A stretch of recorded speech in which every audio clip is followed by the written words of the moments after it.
하나님 말씀은 사사기 7장 1절에서 8절까지의 말씀입니다.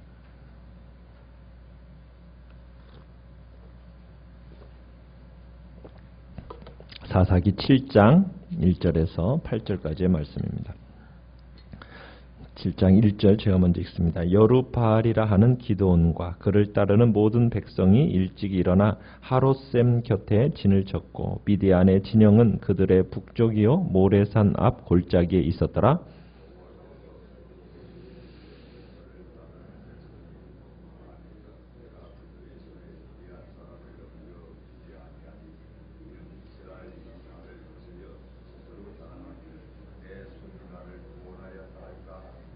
이제 너는 백성의 귀에 외쳐 이르기를 누구든지 두려워 떠는 자는 길르앗산을 떠나 돌아가라 하라 하시니 이에 돌아간 백성이 22,000명이요 남은 자가 10,000명이었더라.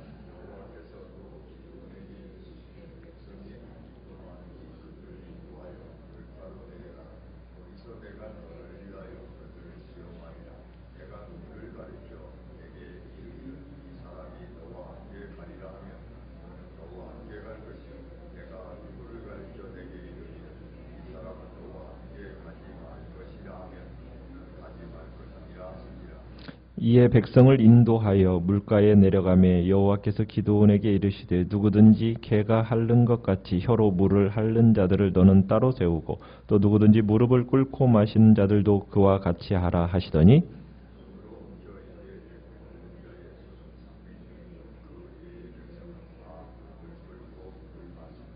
여호와께서 기드온에게 이르시되 내가 이 물을 핥아먹은 300명으로 너희를 구원하며 미디안을 내 손에 넘겨주리니 남은 백성은 각각 자기의 처소로 돌아갈 것이니라 하시니 이에 백성이 양식과 나팔을 손에 든지라. 기드온이 이스라엘 모든 백성을 각각 그의 장막으로 돌려보내고 그 300명은 머물게 하니라. 미디안 진영은 그 아래 골짜기 가운데에 있었더라. 아멘.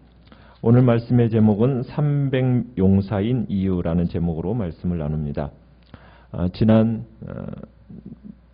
6장 마지막 말씀에서는 기드온이 양털 뭉치 시험을 하게 되고요. 그 양털 뭉치 시험을 통해서 하나님이 그와 함께 하심을 확인할 수가 있었습니다.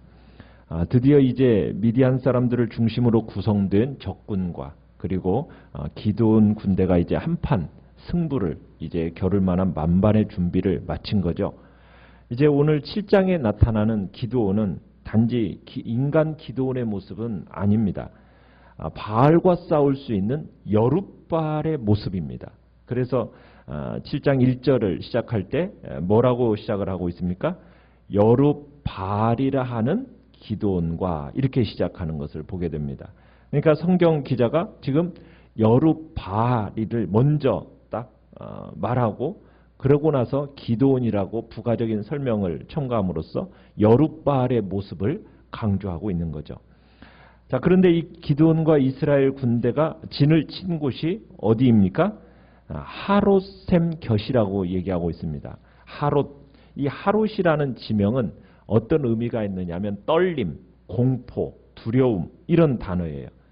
그러니까 지금 이스라엘 백성들이 집결한 이 하롯셈, 이 곁은 하롯이라는 곳에 모여있는 이들의 마음을 잘 표현해주고 있는 거죠.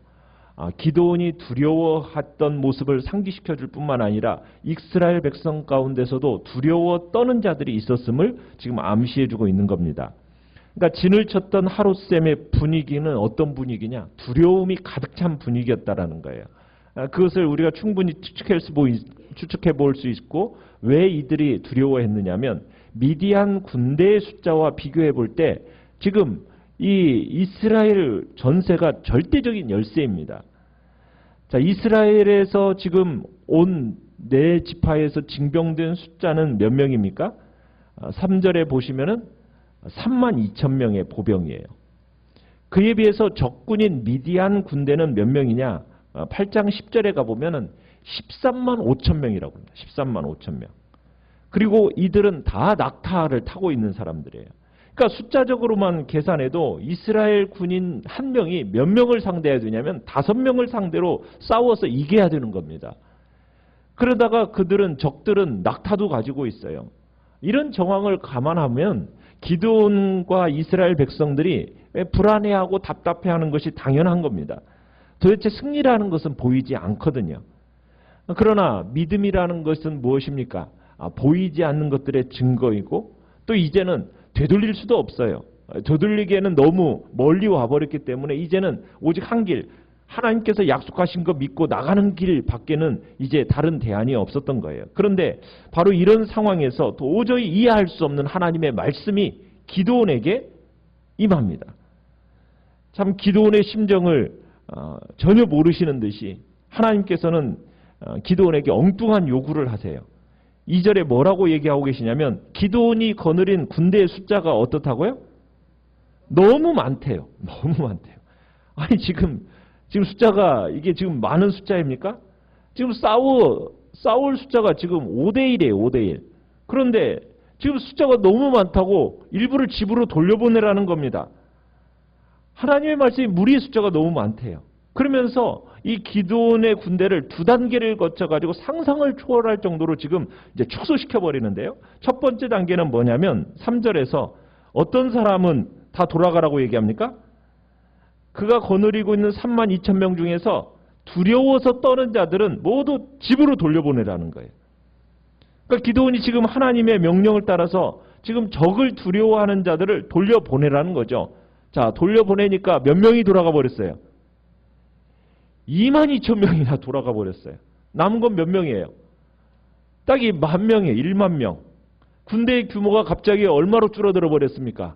3분의 1 규모로 확 줄어들어 버렸죠. 이제는 이스라엘 군대가 이제 미디안 적과 몇 대 몇으로 싸워야 되는 겁니까? 14대 1로 상대로 싸워야 되는 거예요.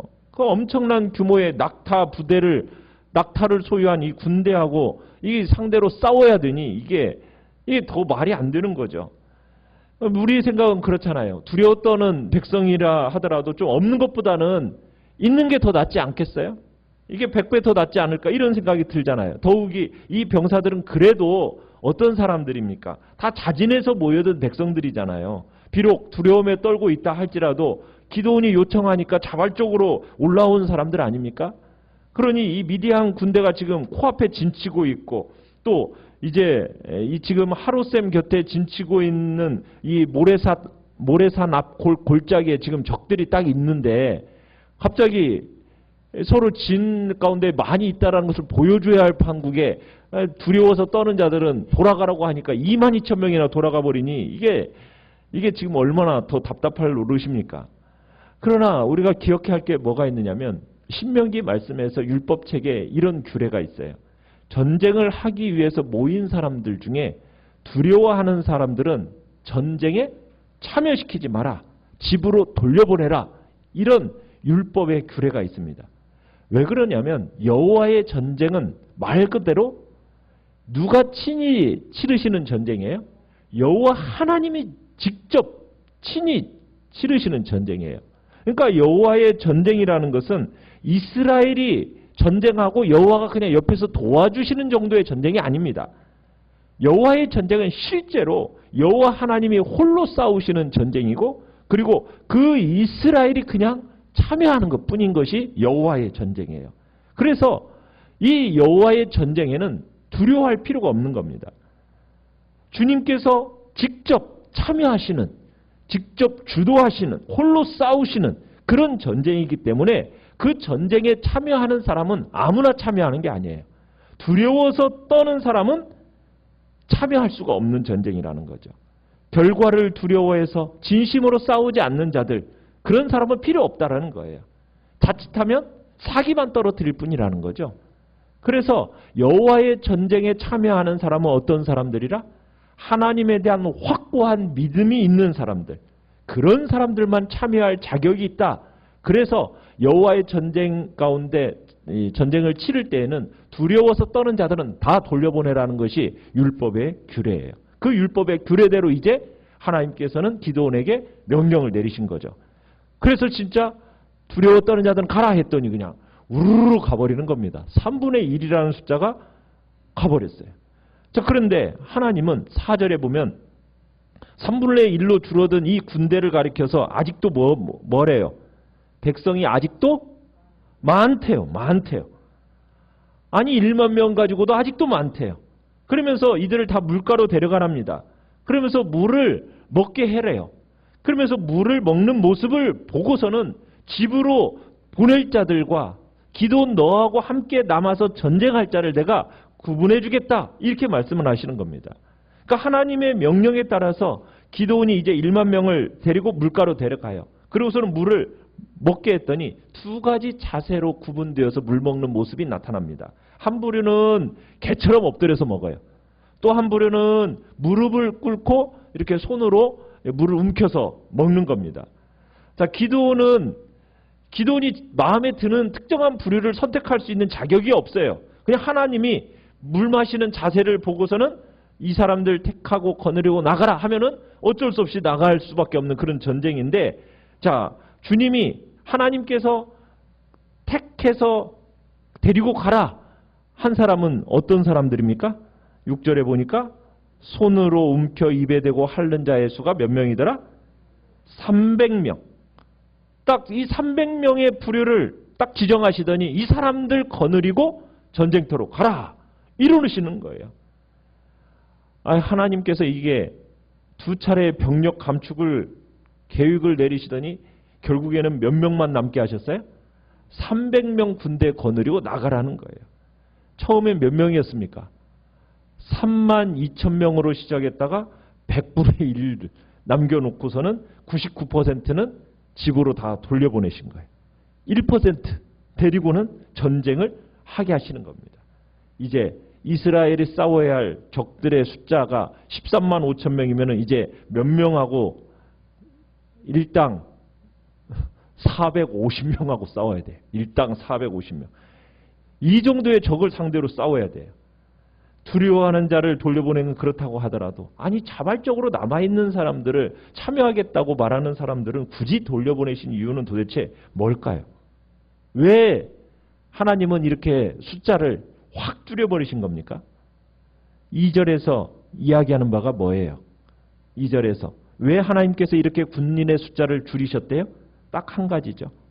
이 전쟁에서 이스라엘이 승리할 것은 보장이 되어 있는데 혹시 이들이 뭐해서 교만해가지고 자신들의 능력으로 승리한 것처럼 울줄댈까 봐 그것이 염려라는 거죠.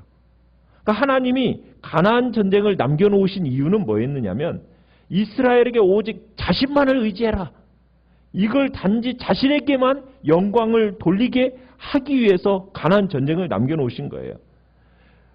그런데 만약 숫자가 많아가지고 이스라엘이 교만해지고 스스로 영광을 취한다면 이건 하나님의 목적에 위배가 되는 일이거든요. 그래서 주의 백성들은 오직 하나님의 능력을 입어서 사역을 하기 때문에 모든 영광은 하나님께 돌려야 되는 겁니다.